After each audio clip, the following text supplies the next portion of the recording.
जब से ईडी ने ऐश्वर्या राय बच्चन को पनामा पेपर्स मामले में समन भेजा है, तभी से पनामा पेपर्स को लेकर चर्चा फिर से शुरू हो गई है। तो चलिए बताते हैं आपको कि ऐश्वर्या राय और अमिताभ बच्चन को लेकर जांच के दायरे में क्या क्या चीजें हैं और इन पनामा पेपर्स में ऐश्वर्या को लेकर क्या जानकारी मिली है। फॉरेन एक्सचेंज मैनेजमेंट एक्ट की LRS स्कीम क्या है जिसके तहत ये जांच चल रही है। टॉपिक मजेदार है तो इस वीडियो को पूरा जरूर देखिएगा। मैं हूं भूपेंद्र सोनी और आप देख रहे हैं अनकट। सोमवार को दिल्ली में ईडी के दफ्तर पर ऐश्वर्या राय से पूछताछ 6 घंटे से ज्यादा तक चली। इतनी लंबी पूछताछ के बाद ऐश्वर्या जब दफ्तर से बाहर निकली तो उनके चेहरे पर तनाव था। असल में ये मामला 2016 के पनामा पेपर लीक से जुड़ा हुआ है, जिसमें ऐश्वर्या राय और उनके ससुर अमिताभ बच्चन का भी नाम सामने आया था। इस मामले को लेकर ही ईडी ने ऐश्वर्या राय को अपने दफ्तर में बुलाया था।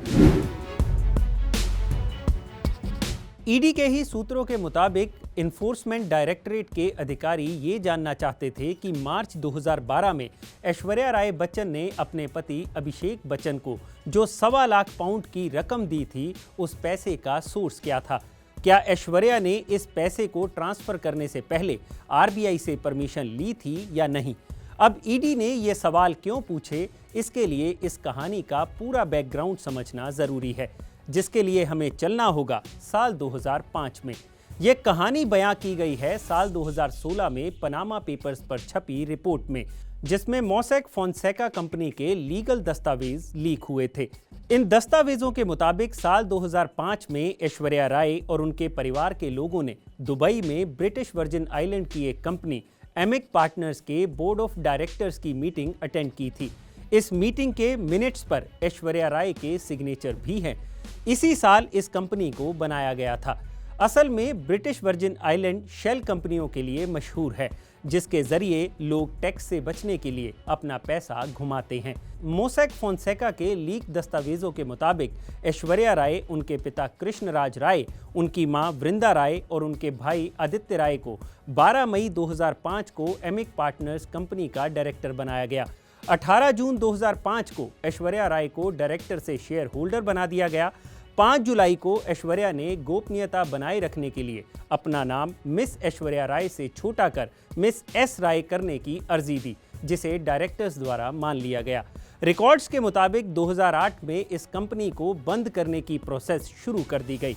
तब ऐश्वर्या की अभिषेक से शादी हुए महज 1 साल ही हुआ था।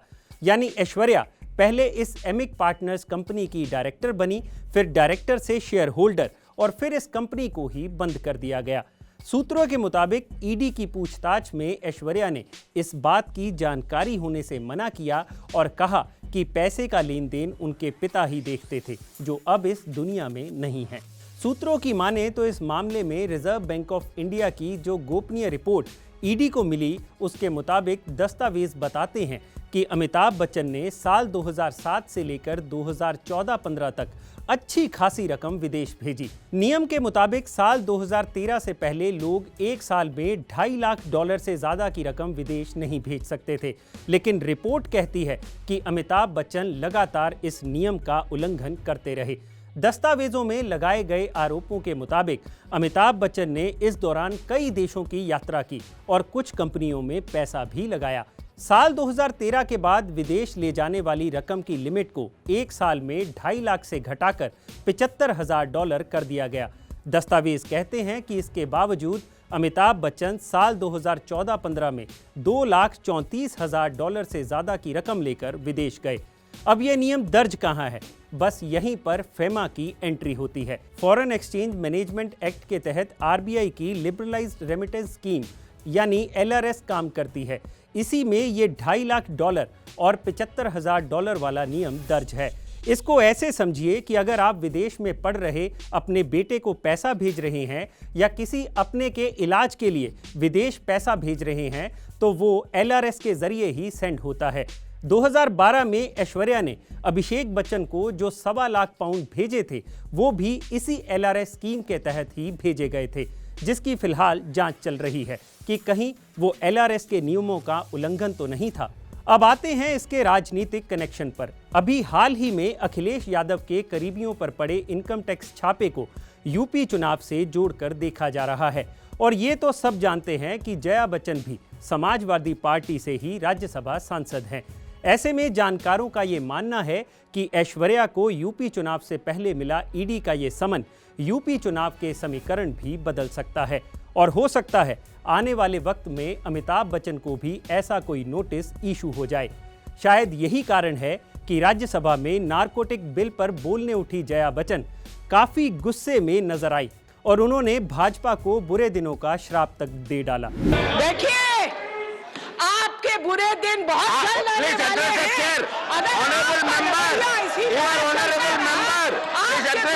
बहुत जल्दी आने वाले हैं। I curse you। अब देखना ये होगा कि बच्चन परिवार पर यूपी चुनाव से पहले ईडी का शिकंजा कसता है या नहीं।